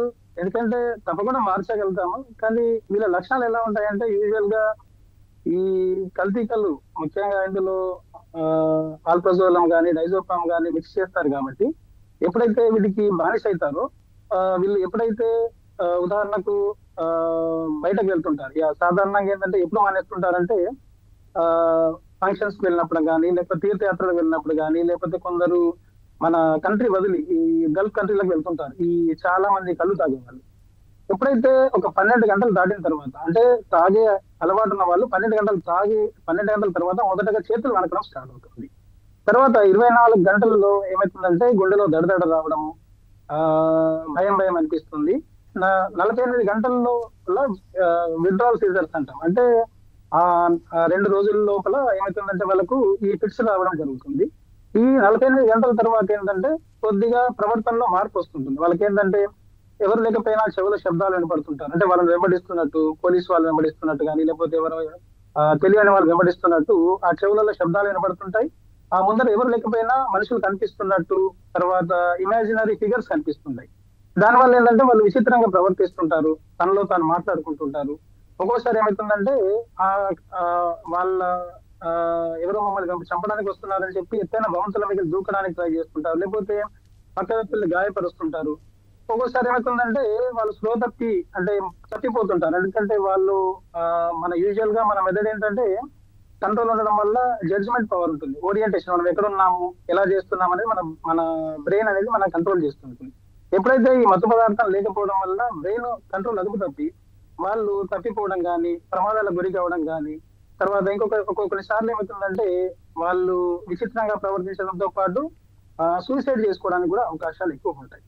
సో దీనికల్లా ముఖ్యమైన దీన్ని మాన్పించడానికి చాలా ట్రీట్మెంట్స్ ఉన్నాయి. యాక్చువల్ చాలా మందికి తెలియని విషయం ఏంటంటే ఈ డీటాక్సిఫికేషన్ అండ్ డీ అడిక్షన్ అనే ట్రీట్మెంట్ ద్వారా ఎలాంటి మత్తు పదార్థాలకైనా మాన్పించవచ్చు. ఇప్పుడు మనకు ఈ కల్తీ కళ్ళనే కాదు, సిగరెట్ కానీ, ఆల్కహాల్ కానీ, గంజాయి కానీ, కొకైన్ కానీ, ప్రతి మత్తు పదార్థాలు మాన్పించడానికి ఒకటే ప్రిన్సిపల్. ముఖ్యంగా వాళ్ళకి ఏం చేస్తామంటే వీళ్ళు మాన్పించడానికి ఏంటంటే ఎవరైతే ఫస్ట్ వాళ్ళకి మోటివేట్ చేస్తాం, వాళ్ళ ఫ్యామిలీ మెంబర్స్ ద్వారా కానీ, ఆ పేషెంట్ ద్వారా కానీ మోటివేట్ చేసి ఎప్పుడైతే మానివేద్దామని వాళ్ళు డిసైడ్ అయినప్పుడు వాళ్ళకు ఎంత మోతాదులో తాగుతున్నారు. ఒక్కొక్కసారి ఏమవుతుందంటే ఇందులో ఒక విచిత్రమైన విషయం ఏంటంటే మేము చూస్తున్న దాంట్లో ఒక్కొక్క బట్టీలో, కళ్ళు బట్టీలో ఒక్కొక్క మత్తు పదార్థం కలుపుతుంటారు. కొందరు ఏంటంటే అల్బజోలం కలుపుతారు, కొందరు క్లోనాజెపామ్ కలుపుతారు, కొందరు డైజెపామ్ కలుపుతారు. ఇప్పుడు ఉదాహరణకు డైజెపామ్ కలిపిన వ్యక్తికి మనం క్లోనాజెపామ్ విరుగుగా వేరే మందులు ఇస్తున్నట్టయితే వాళ్ళు పని చేయవు. కాబట్టి మనం ఏం చేస్తామంటే వాళ్ళని హిస్టరీ అనేది ఇంపార్టెంట్. వాళ్ళు ఏ బట్టి నుంచి తాగుతున్నారు, ఏ ప్రాంతం నుంచి వచ్చారు, ఎక్కడ ఏం తాగుతున్నారు అనేది డాక్టర్ మాకు యూజువల్ గా కొన్ని ఇన్ఫర్మేషన్స్ ఉంటాయి. ఎందుకంటే వీళ్ళు ఇలా కొందరు మాకు ఇన్ఫర్మేషన్ ఉండడం ద్వారా ఏమవుతుందంటే వాళ్ళకు ఫలానా ఏరియా నుంచి వచ్చారు కాబట్టి ఇది వాళ్ళు మిక్స్ చేస్తున్నారు కాబట్టి దానికి విరుగుడుగా అంతే మోతాదులో ఇంకో మందు ఇస్తుంటాం. దాన్ని ఏమంటామంటే డీటాక్సిఫికేషన్ అంటాం. దాన్ని ఇవ్వడం ద్వారా ఏమవుతుందంటే వాళ్ళు 3 రోజులలో ఆ మందు లేకపోయినా కానీ నార్మల్ స్థితికి తీసుకొస్తాం. దీన్నే మనం టెక్నికల్ పరిభాషలో ఏమంటామంటే డీటాక్సిఫికేషన్ అంటాం. అంటే వాళ్ళు ఆ మత్తు పదార్థం లేకపోయినా కూడా ప్రశాంతంగా ఉండగలిగిన స్థితికి వచ్చేస్తారు. తర్వాత డీ అడిక్షన్ ట్రీట్మెంట్ ఏంటంటే యాంటీ క్రేవింగ్ ఏజెంట్స్ అని ఉంటాయి. ఎప్పుడైతే వాళ్ళు బయటకు వచ్చిన తర్వాత దీన్ని మళ్ళీ తాగాలని నిద్ర పట్టకపోవడం కానీ, లేకపోతే ఇంకా ఇతరత్ర సమస్యలు వస్తుంటాయి, మాకు జీర్ణం కావడం లేదు సార్, అది ఉంటేనే బాగుంటుందని, అప్పుడు వాళ్ళకి దానిపైన దృష్టి పోకుండా దాన్ని మరల్చడానికి యాంటీ క్రేవింగ్ ఏజెంట్స్ అని కూడా ఇస్తాము. తర్వాత రీహాబిలిటేషన్, వీళ్ళకి ఏంటంటే ముఖ్యంగా అంటే చాలా మంది చేసే మిస్టేక్ ఏంటంటే డీటాక్సిఫికేషన్, డీ అడిక్షన్ తర్వాత ఏమవుతుందో ఇంటికి వెళ్తారు, మళ్ళీ తాగుతుంటారు. అలా కాకుండా ఏంటంటే వీళ్ళకి రీహాబిలిటేషన్ చేయాలి. వీళ్ళని ఒక 1 month డాక్టర్ అబ్జర్వేషన్ లో రీహాబిలిటేషన్ సెంటర్ లో ఉంచాలి. అప్పుడు ఏమవుతుందంటే వాళ్ళు తీసుకోవడానికి అవకాశం ఉండదు. కాబట్టి వాళ్ళలో కాన్ఫిడెన్స్ డెవలప్ అవుతుంది. ఓకే, నేను ఇన్ని రోజులు ఈ ఆల్కహాల్ లేకుండా, లేకపోతే ఈ కల్తీ కళ్ళు లేకుండా ఉండగలిగాను కాబట్టి నేను ఉండగలుగుతానని కాన్ఫిడెన్స్ డెవలప్ అవుతుంది. అప్పుడు వాళ్ళని రీహాబిలిటేషన్ చేసి వాళ్ళ గ్రూప్ థెరపీస్, అంటే ఎవరైతే మానివేశారో వాళ్ళ ద్వారా మోటివేషనల్ థెరపీ ఇప్పించాలి. ఎందుకంటే చాలా మందికి ఏంటంటే డాక్టర్స్ పైన కూడా సార్ మేము మళ్ళీ తాగుతాడు, కుటుంబ సభ్యులు ఏం చేస్తుంటే వీళ్ళు తిడుతుంటారు, మళ్ళీ వీడు తాగుతుంటాడు మానడు అని. అలా కాకుండా కుటుంబ సభ్యుల సపోర్ట్ ఇవ్వాలి. గ్రూప్ థెరపీలు ఏంటంటే ఎవరైతే ఇంత క్రానిక్ ఆల్కహాల్ నుంచి మానివేసి, అంటే కల్తీ కళ్ళు తాగి మానివేసిన వాళ్ళ ద్వారా వాళ్ళకి మోటివేట్ చేస్తాం. ఈ అబ్బాయి ఇలా తాగి ఇలా మానేశాడు, ఇలా మానేసి ఇలా సొసైటీలో మంచి హెల్తీగా ఉంటున్నాడని వాళ్ళ గ్రూప్ థెరపీ ద్వారా ఇవ్వడం ద్వారా ఏమవుతుందంటే వాళ్ళు మళ్ళీ మారడానికి అవకాశం ఉంటుంది. కానీ మన దగ్గర ఏమవుతుందంటే చాలా మంది ఈ లో సోషల్ ఎకనామిక్ స్టేటస్ వాళ్ళే ఇది తీసుకుంటున్నారు. ఎడ్యుకేషన్ అవగాహన లేదు, వాళ్ళకు అక్షరాస్యత లేకపోవడం ఒకటి, తర్వాత సోషల్ ఎకనామిక్ స్టేటస్ ఒకటి చాలా ఒక బ్యారియర్ అడ్డంగా మారుతుంది. సో మనం ఏంటంటే వాళ్ళని ఎన్జిఓస్ ముఖ్యంగా వాళ్ళు వినే ద్వారా చెప్పాలి. డాక్టర్ చెప్తే కొన్నిసార్లు అర్థం కాదు కాబట్టి వాళ్ళు గ్రామీణ ప్రాంతాల్లో కొందరు రిలీజియస్ పీపుల్ చెప్తుంటారు, లేకపోతే ఎన్జిఓస్ కొంచెం పెద్ద మనుషులు చెప్తుంటారు. వాళ్ళ ద్వారా చెప్పించి వాళ్ళలో దీన్ని మానేయగలుగుతాము అనే ఒక కాన్ఫిడెన్స్ తీసుకురావాలి. అప్పుడు మనం దీనికి చికిత్స చేయవచ్చు. చాలా మంది మానివేసిన వాళ్ళు ఉన్నారు. చాలా మంది మానివేసిన వాళ్ళ ద్వారా వాళ్ళకి మోటివేషన్ చేయించాలి. ముఖ్యంగా ఇది ఏంటంటే ఒక్కరు చేసే పని కాదు. డాక్టర్స్ తో పాటు ఎన్జిఓస్, సొసైటీ మెంబర్స్, తర్వాత వాళ్ళు కుటుంబ సభ్యులు ఇది కలెక్టివ్ వర్క్ ఇలా చేసినట్లయితే చాలా మందిని దీని నుంచి బయటకు తీసుకురావచ్చు. కానీ ముఖ్యంగా దీనికి ఏంటంటే మనం ప్రభుత్వం ఒకటే అని కాదు, చాలా మంది ఏం చేస్తుంటారంటే ప్రభుత్వమే అన్ని చేయాలని అంటుంటారు. కానీ ప్రభుత్వంతో పాటు కొంతమంది ఆర్గనైజేషన్స్ కూడా ఇన్వాల్వ్ అవుతున్నాయి. చాలా ఆర్గనైజేషన్స్ ఉన్నాయి, వాళ్ళు ఫ్రీగా ఈ మెడిసిన్స్ ఇవ్వడానికి కూడా ముందుకు వస్తున్నారు. కాబట్టి ప్రజలలో ఈ విషయాన్ని మీడియా ద్వారా ముందుకు తీసుకెళ్ళినట్లయితే చాలా మంది మానివేసి దీని నుంచి ప్రశాంతమైన జీవితం పొందడానికి అవకాశం ఉంటుందని నా ఒపీనియన్. రామకిషన్ గారు, మీరు పనిచేస్తున్న ఉమ్మడి మహబూబ్ నగర్ జిల్లా పల్లెల్లో ఈ సమస్య మరింత తీవ్రంగా కనిపిస్తూ ఉంటుంది. అక్కడి బాధిత కుటుంబాల్లో మీరు గమనించిన వ్యధలు ఏంటి?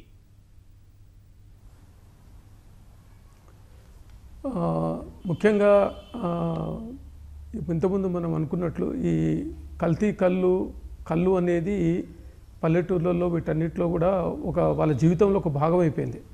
ముఖ్యంగా మా హాస్పిటల్కి వచ్చిన వాళ్ళని నేను అబ్జర్వ్ చేసినట్లయితే చాలామంది పేదవాళ్ళు, రైతు కూలీలు వాళ్ళు పనులకు వెళ్ళినప్పుడు కానీ లేబర్ యాక్టివిటీ వెళ్ళినట్టు కానీ ఆ పని అంతా అయిపోయిన తర్వాత చివరికి వాళ్ళకి ఆ కూలీ డబ్బులు ఇచ్చేటప్పుడు కానీ వాళ్లకు గింజలు ఇచ్చేటప్పుడు కానీ దాంతోపాటు ఒక సీసా కళ్ళు, 2 సీసా కళ్ళు అనేది ఒక ట్రెడిషన్ అయిపోయింది. అది ఎక్కడి నుంచి వస్తుంది ఏమనేది చూడట్లేదు, చక్క తీసుకొని వాళ్ళు తాగుతున్నారు.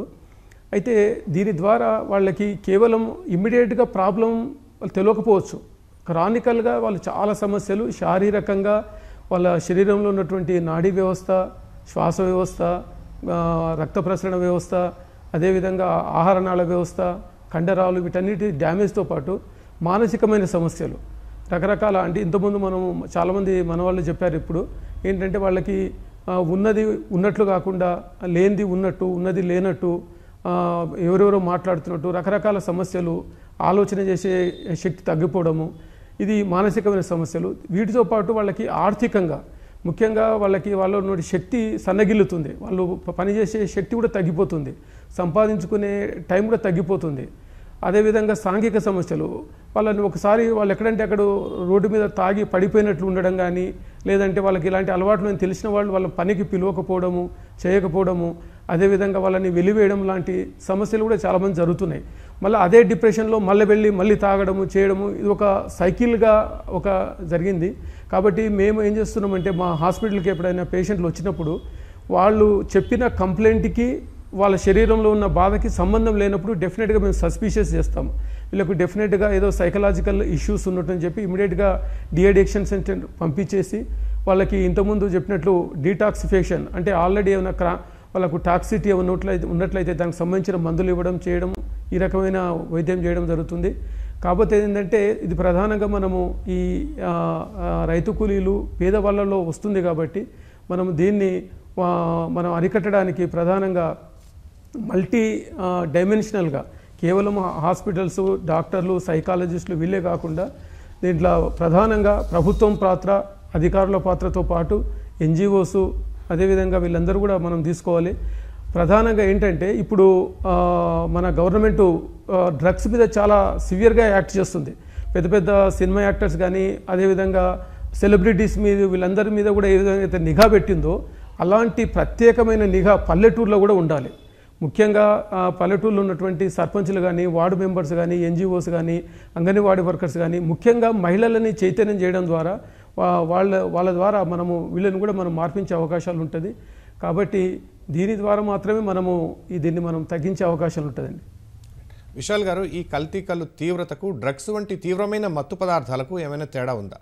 అసలు ఇలాంటి అధిక మత్తు ఇచ్చే పదార్థాలని ఏ రూపంలోనైనా ప్రజల్లోకి అనుమతించవచ్చా? మంచి ప్రశ్న. ఇప్పుడు డ్రగ్స్, ఎనీ డ్రగ్స్ యూజువల్గా ఏంటంటే ఇప్పుడు మనం మెడికల్ పరిభాషలో ఏమంటామంటే ప్రతి డ్రగ్స్ మన మెదడు పైన ఎలా ప్రభావం చూపిస్తాయంటే, ఉదాహరణకు మనకు ఆల్కహాల్ కానీ, సిగరెట్ కానీ, గుట్కా, గంజాయి, కొకైన్, హెరాయిన్ ఇలాంటి బెంజోడైజిన్ అంటే రసాయనాలు టెక్నికల్ గా పనిచేసే విధానం డిఫరెంట్ గా ఉన్నా కానీ మనిషి బానిస కావడం అనేది సర్వసాధారణం. అయితే ఈ బెంజోడైజిన్ వల్ల ఏమవుతుందంటే మనకు ఈ కేటగిరీని బెంజోడైజిన్ డ్రగ్స్ అంటాం. ఆల్ప్రోజోలం కానీ, డైజోపామ్ కానీ, క్లోనాజోపామ్ కానీ, తర్వాత ఇంకా కొన్ని రకాల ఆ, మందులు, మత్తు పదార్థాలు. డ్రగ్స్ కు వీటికి తేడా ఏంటంటే, డ్రగ్స్ యూజువల్ గా ఏంటంటే మనకు మెదడులో రివార్డ్ పాత్ర మీద పనిచేస్తాయి. ఇప్పుడు ఉదాహరణకు మీరు గంజాయి తీసుకున్నారు, చాలా మంది పేషెంట్ గంజాయి తీసుకుంటారు, సిగరెట్ తీసుకుంటారు. వాళ్ళలో ఏమవుతుందంటే అది రివార్డ్ పాత్ర మీద పనిచేసి ఒక డోపమైన్ అనే ఒక కెమికల్ రిలీజ్ అవుతుంది. అది ఉత్ప్రేరకం అంటాం, దాన్ని ఏమంటాం స్టిమ్యులెంట్స్ అంటాం. ఈ డ్రగ్స్ బ్రెయిన్ స్టిమ్యులేట్ చేయడం ద్వారా వాళ్ళు ఉత్తేజితం అవుతుంటారు. కానీ ఇప్పుడు ఈ మత్తు పదార్థాలను ఏమంటే డిప్రెషన్స్ అంటాం. సిఎన్ఎస్ ని డిప్రెషన్ అంటే సెంట్రల్ నర్వస్ సిస్టమ్ ని డిప్రెస్ చేస్తుంది. డిప్రెస్ ఎలా చేస్తుందంటే ఆ మెదడులోని మన గాబా అనే రిసెప్టార్స్ పైన యాక్ట్ చేసి కొన్ని రిలాక్సేషన్ సంబంధించిన రసాయనాలు విడుదల చేసి మెదడు అనేది నిద్రపుచ్చుతుంది. మీరు డ్రగ్స్ మాత్రం అలా కాదు. ఇప్పుడు గంజాయి కానీ, మీరు సిగరెట్ కానీ, కొకైన్ కానీ ఇలాంటి పదార్థాలు ఏం చేస్తాయంటే మెదడులోని వివిధ వేరే భాగాల్లో పనిచేసి ఆ డోపమైన్ కెమికల్ ని ఉత్ప్రేరకాన్ని విడుదల చేసి మనిషిని ఉత్తేజన చేస్తాయి, వాళ్ళు హుషారుగా చేస్తాయి. కానీ ఇది మాత్రం ఏంటంటే ఇప్పుడు కల్తీ కళ్ళులో వాడేది అల్ప్రోజోలం, డైజోపామ్ ఏం చేస్తుందంటే అది ఆ గాబా సిస్టమ్ ద్వారా, గాబాజెనిక్ సిస్టమ్ ద్వారా పనిచేసి వాళ్ళ నిద్రపుచ్చుతుంది, రిలాక్సేషన్ చేస్తుంది. సో కాబట్టి దీంట్లో డ్రగ్స్, ఆల్కహాల్ కానీ, ఈ కల్తీ కళ్ళు కానీ దీన్ని సిఎన్ఎస్ డిప్రెషన్ అంటాం, అంటే నిద్రపుచ్చుతుంది. మిగిలిన డ్రగ్స్ ఏమో వాళ్ళని ఉత్ప్రేరకంగా చేసి ఉత్తేజన చేస్తుంది, దానివల్ల వాళ్ళు యూఫోరియాలోకి వెళ్తారు, ఇది డిప్రెషన్స్ అంటాం. సో కాబట్టి ఈ డ్రగ్స్ కు ఈ కల్తీ కళ్ళకు తేడా ఇది. అండ్ రెండవది ఏంటంటే ఈ వీటిని మాన్పించడం అనేది చాలా ఇంపార్టెంట్. ట్రీట్మెంట్స్ కూడా డిఫరెంట్ గా ఉంటుంది. ఎప్పుడైతే వీళ్ళకు మనం ఈ కల్తీ కళ్ళు వాడే వాళ్ళకు ఇచ్చే ట్రీట్మెంట్ అనేది డిఫరెంట్ గా ఉంటుంది, అండ్ డ్రగ్స్ కి ఇచ్చే ట్రీట్మెంట్ అనేది డిఫరెంట్ గా ఉంటుంది. డయాగ్నోసిస్ కూడా, అంటే మనం వాడే మందులు కూడా డిఫరెంట్ గా ఉంటాయి, ట్రీట్మెంట్ వేరుగా ఉంటుంది. సో కాబట్టి ఈ తేడా అనేది ప్రజలు గమనించాలి. సుధాకర్ గారు, మనం గమనిస్తే ఈ కల్తీ కళ్ళు కాటుకి బలైపోతున్న వారిలో ఎక్కువ మంది పేద బీదలే. తర్వాత వారి కుటుంబాలకు దిక్కుమొక్కు కూడా ఉండట్లేదు. ఈ విషయంలో ఇకనైనా ఏం చేయాలి? ఒకటండి, దీంట్లో పేద బీదలే అంటే నిజానికి ఎందుకంటే బికాస్ ఆఫ్ దాని ప్రైజ్ ఫ్యాక్టర్. ఎందుకంటే కళ్ళు అనేది చాలా తక్కువ రేట్లో దొరుకుతుంది. అంటే మామూలు లిక్కర్ కంటే కూడా ఇది తక్కువ రేట్లో దొరుకుతుంది, ఎక్కువ మత్తు ఇస్తుంది కల్తీ వల్లనే. సో దాన్ని ఎంతవరకు అంటే నాకు తెలిసినంతవరకు ఈవెన్ బాటిల్స్ కూడా రీసైకిల్ చేస్తారు. రీసైకిల్ కాదు, మళ్ళీ దాన్ని రీఫిల్లింగ్ చేస్తారు. సో అంతవరకు కూడా వేస్ట్ కానియారు. అంటే ఆ 3-4 రూపాయలు 6 రూపాయలు బీర్ బాటిల్ ప్రైజ్ ఉంటుందో అది కూడా మళ్ళీ రీఫిల్ అవుతుంది. కాబట్టి చాలా తక్కువ ప్రైజ్లో అందుతుంది. అందుకని పేద వర్గాలు, చాలా కింది వర్గాలు వెళ్ళి దీనికి అలవాటు పడుతున్నారు. సో అక్కడికి వచ్చినప్పటికే పెద్ద ప్రాబ్లం. ఇంతకుముందు కూడా మనకి మిత్రులు మాట్లాడుతూ చెప్పారు ఫ్యామిలీ ఉంటుందని. అంత పెద్ద ఫ్యామిలీలు ఉండేవాళ్ళు కూడా ఉండరు వీళ్ళంతా కూడా. అంతా దాదాపు ఒంటరిగాళ్ళు, లేకపోతే ఒక్కళ్ళు ఇద్దరు ఎక్కడి నుంచి పనిచేయడానికి వచ్చిన వాళ్ళు, ఓల నుంచి వచ్చిన వాళ్ళు, ఎక్కడో గుడిసెల్లో ఉండేవాళ్ళు. ఎందుకంటే హైదరాబాద్లో దాదాపు 1600 స్లమ్ ఏరియాలు ఉన్నాయి. ఈ స్లమ్ ఏరియాల వాళ్ళే ఎక్కువ దీనికి అంతా ఎఫెక్ట్ అయి ఉన్నారు. తక్కువ రేట్లో ఎక్కువగా మత్తు వస్తుంది అన్నది, ఎక్కువ తాగొచ్చు అన్నది దాని మీదనే వెళ్తుంది. కాబట్టి చాలా కింది వర్గాల వరకు వెళ్తుంది. దీనికి ఎట్టి పరిస్థితుల్లో మనకు ఒక ఆల్టర్నేట్స్ పెట్టాలి, తీసుకురావాలి. దీనికి పెద్ద ఎత్తున, అంటే మనం ఒక్కళ్ళు చేస్తే సరిపోదు. అది అందరూ ఒక నిష్టగా పనిచేయాలి. అన్ని పార్టీలు కలవాలి, ప్రజా సంఘాలు కలవాలి, సోషల్ ఆర్గనైజేషన్ కలవాలి, ఎన్జిఓలు కలవాలి. వీళ్ళందరూ కలిసి ఒక పెద్ద ఎత్తున వర్క్ చేయాల్సి వస్తుంది దీని మీద. ఇంతకుముందంతా కూడా చేసిన వాళ్ళది. అప్పుడు ఒక టైంలో నాకు తెలిసి తాగి ఉగర కళ్ళు అని ఏదో పాటలు ఉండేవి. అప్పుడు చాలా పెద్ద ఎత్తున దాని వ్యతిరేకంగా చాలా పెద్ద పోరాటం జరిగింది ఒక టైంలో. మనకి స్వతంత్ర పోరాటానికి ముందు ఆ టైంలో కూడా స్వతంత్ర పోరాటం తీసుకోవడానికి కూడా జరిగినట్టుగా నేను చరిత్ర చదివాను దాంట్లో, తెలంగాణ ఉద్యమంలో. సో అంత పెద్ద ఎత్తున మనకి కళ్ళు మన తెలంగాణ సంస్కృతిలో ముడిపడిపోయిన కళ్ళు అది. సో దీన్ని ఈరోజు మార్చడానికైతే తప్పనిసరిగా ప్రయత్నం చేయాలి. నిజానికి ఇంతకుముందు మిత్రులు చెప్తున్నారు పక్కన జిల్లాల్లో, అక్కడ జిల్లాలో కల్తీ అంతా జరగదు. పర్టికులర్గా హైదరాబాద్కి వచ్చేప్పుడు మాత్రమే చాలా ప్రమాదకరమైన పరిస్థితి. కొన్ని వేల లీటర్లు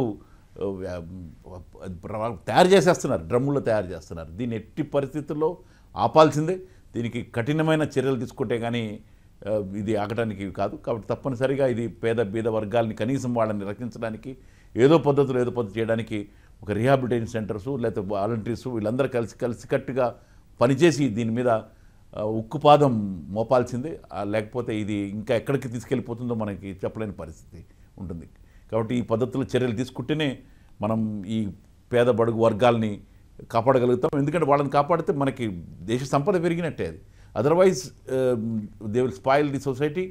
ఇంకో పద్ధతిలో క్రిమినాలిటీ పెరుగుతుంది, ఇంకో పద్ధతి క్రైమ్ పెరుగుతుంది, ఇళ్లలో ప్రాబ్లమ్స్ వస్తాయి, ఏదో పద్ధతిలో నష్టం జరుగుతుంది, సొసైటీకి నష్టం జరుగుతుంది.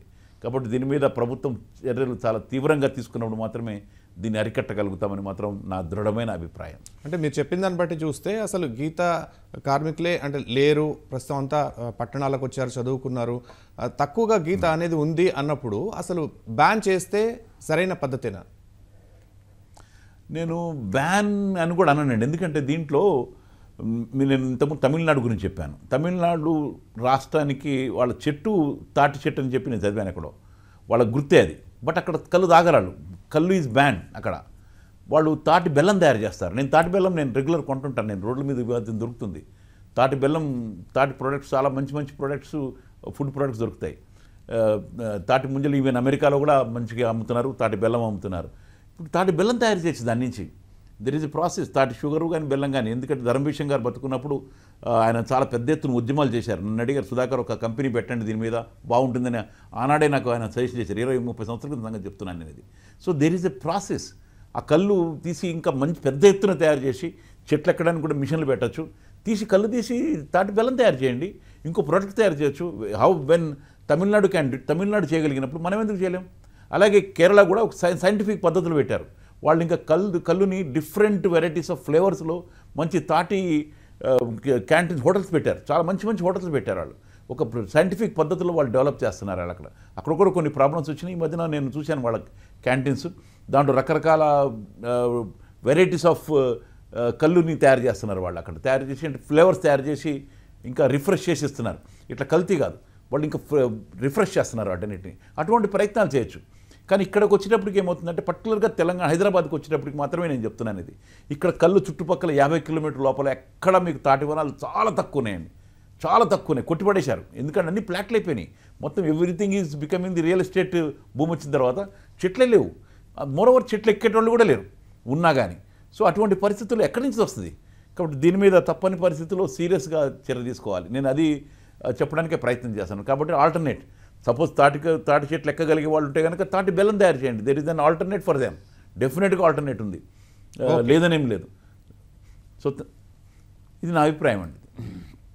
రామకృష్ణ గారు, ఇప్పుడు గ్రామ స్థాయి నుంచి కల్తీ కళ్ళు అన్న మాట వినిపించకుండా చేయాలంటే ఒక పక్కడబందీ కార్యాచరణ ఎలా ఉండాలి? అందులో ఎవరెవరు భాగస్వామ్యం కావాలి? ఇంతకుముందు సుధాకర్ గారు చెప్పినట్టు కళ్ళు తాగడం అనేది ముఖ్యంగా మన తెలంగాణ సంస్కృతిలో ఒక భాగం అయిపోయింది. కానీ అది నిజమైన కళ్ళు. ఒకప్పుడు ప్రతి ఊర్లో ఈత చెట్లు, తాటి చెట్లు, వాటిని గీసేవాళ్ళు, చేసేవాళ్ళు ఉండేది, ఒక వృత్తిగా ఉండేది. అదేవిధంగా దానికి ఒక పద్ధతులు అవన్నీ ఉండేది. అది నిజమైన పోషకాహారం అని చెప్పి అందరు నమ్మేవాళ్ళు. దానివల్ల ఎవరికి ఇబ్బందులు ఉండేది కాదు.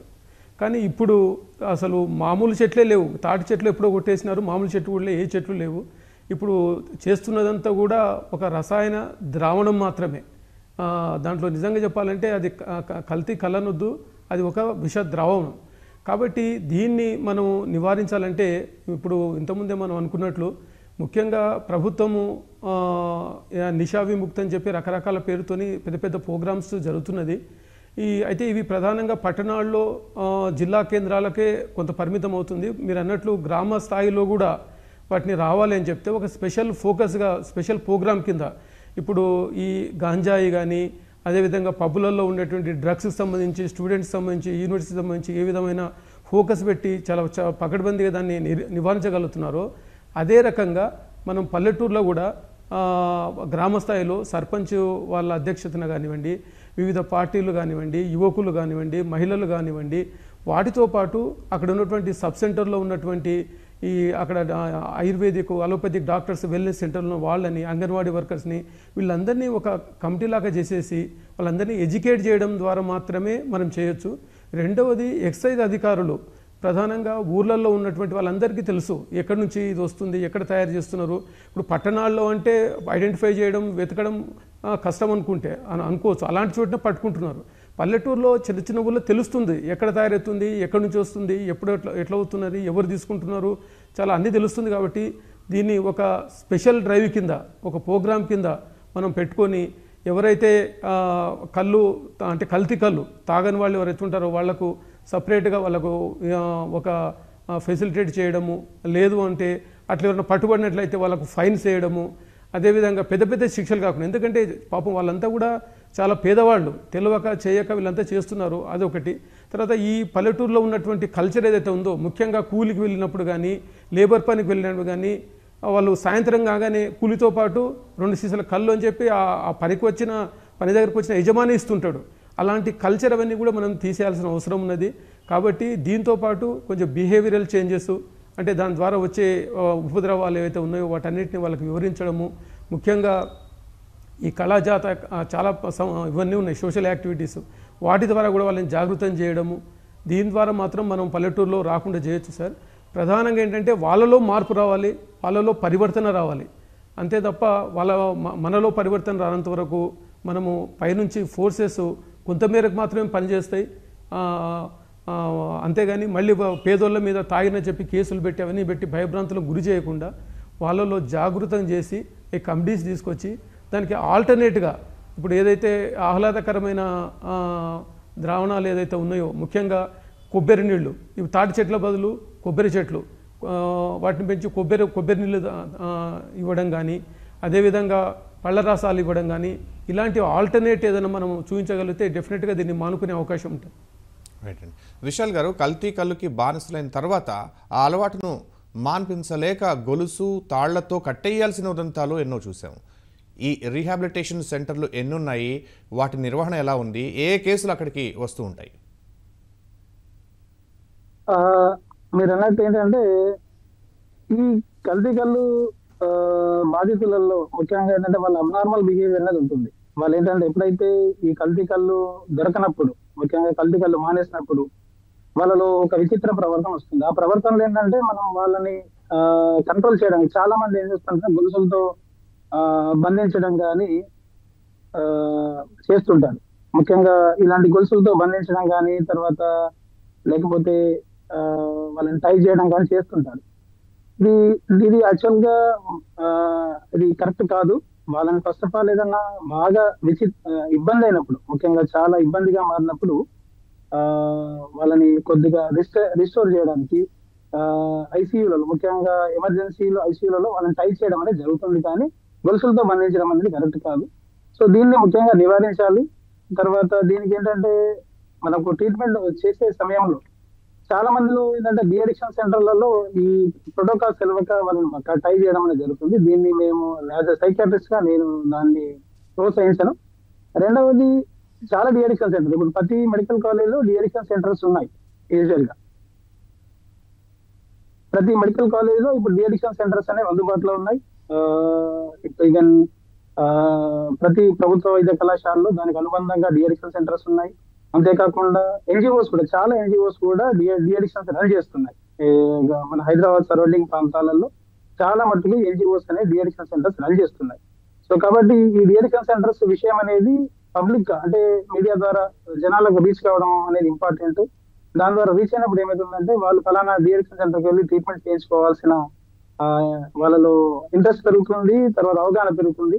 ఈ డిఅడిక్షన్ సెంటర్స్ డేటా కూడా, ముఖ్యంగా సినిమా హాళ్లలో మనం ఇప్పుడు ఈ గుట్కా గంజాయి దానిపైన చూపిస్తున్నట్టు ఈ చాలా మంది మూవీస్కి వెళ్తుంటారు. ఆ మూవీస్ లో కూడా ఈ డిఅడిక్షన్ సెంటర్స్ రోల్ అనేది చూపించాల్సిన అవసరం ఉంది. ఈ ఫలానా ప్రాంతంలో, ఈ ఉదాహరణకు ఒక డిస్ట్రిక్ట్ లో కానీ ఒక ఏరియాలో సినిమా థియేటర్లో ఏంటంటే ఈ ఫలానా డిఅడిక్షన్ సెంటర్స్ అనేవి అందుబాటులో ఉన్నాయని చెప్పి ప్రజలకు డిస్ప్లే చేయాల్సిన అవసరం ఉంది. ఈ మధ్య నేను చూస్తాను, ఒక దగ్గర ట్రాఫిక్ దగ్గర కూడా కొన్ని డిఅడిక్షన్ సెంటర్స్ ఇన్ఫర్మేషన్ అనేది పెడుతున్నారు. సో అలా ప్రజలు ఎక్కడైతే మెయిన్ గా తిరుగుతుంటారో, ఎక్కడైతే రద్దీగా ఉంటారో ఆ ప్రాంతాల్లో డిఅడిక్షన్ సెంటర్స్ గురించి ఇన్ఫర్మేషన్ పెట్టడం, సినిమా థియేటర్స్, యూట్యూబ్, మీడియా ద్వారా, ఫేస్బుక్ లో, ఇన్స్టాగ్రామ్ లో కూడా చాలా మంది ఇప్పుడు దాన్ని ఆపరేట్ చేస్తున్నారు. సో ఈ ఇన్ఫర్మేషన్ పెట్టడం ద్వారా ఏమవుతుందంటే ప్రజల్లో చైతన్యం పెరగడానికి అవకాశం ఉంటుంది. రెండవది ఏంటంటే ఏ డాక్టర్ దగ్గరికి వెళ్ళాలని చాలా మంది తెలియదు. సైకియాట్రిస్ట్, యూజువల్ గా చాలా మందికి సైకియాట్రిస్ట్ సైకాలజిస్ట్ తేడా కూడా తెలియడం లేదు. అయితే ఫస్ట్ దీన్ని ఎమర్జెన్సీ కండిషన్ లో సైకియాట్రిస్ట్ పర్యవేక్షణలో ట్రీట్మెంట్ చేసి తర్వాత వాళ్ళని మార్చడానికి కౌన్సిలింగ్ లో సైకాలజిస్ట్ రోల్ ఉంటుంది. సో కాబట్టి ఎవరు ఎప్పుడు ఇంటర్వెన్షన్ చేయాలనేది ప్రజల్లో తీసుకెళ్ళాలి. సో కాబట్టి ఫస్ట్ దాన్ని క్వాలిఫైడ్ సైకియాట్రిస్ట్ ఎక్కడ ఉన్నారో వాళ్ళ దగ్గరికి వెళ్ళమని వాళ్ళకు ప్రజలకు అవగాహన కల్పించాలి. ముఖ్యంగా ఎక్కడ అవగాహన కల్పించాలంటే చాలా మంది ఈ గల్ఫ్ కార్మికులకు ఈ అవగాహన కంపల్సరీ గల్ఫ్ కార్మికులు ఎవరైనా వెళ్తున్నారంటే వాళ్ళకి ఆల్కహాల్ తాగే అలవాటు ఉందా, ఈ కళ్ళు తాగే అలవాటు ఉంటే మాత్రం వాళ్ళు డీఎడిక్షన్ చేసుకున్న తర్వాతనే పంపించాలి. లేకపోతే చాలా మంది అక్కడికి వెళ్ళిన తర్వాత నష్టపోతున్నారు, ఫిట్స్ రావడం కానీ ప్రవర్తన సమస్యలతో రిటర్న్ వస్తున్నారు. సో కాబట్టి వాళ్ళకు ప్రభుత్వం ఏంటంటే ఈ ఎవరైతే గల్ఫ్ కార్మికులకు ఇది ఒక కంపల్సరీ అందరూ ఈ డీఎడిక్షన్ ట్రీట్మెంట్స్ గురించి ఎక్స్ప్లెయిన్ చేసినట్లయితే మనం చాలా మంది సేవ్ చేయవచ్చు.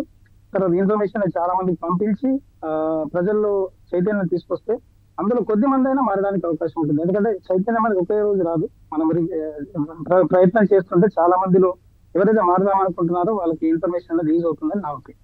రైట్ అండి, ధన్యవాదాలు సుధాకర్ గారు, రామకృష్ణ గారు, అలాగే విశాల్ గారు. ఇది నేటి ప్రతిధ్వని. నమస్కారం.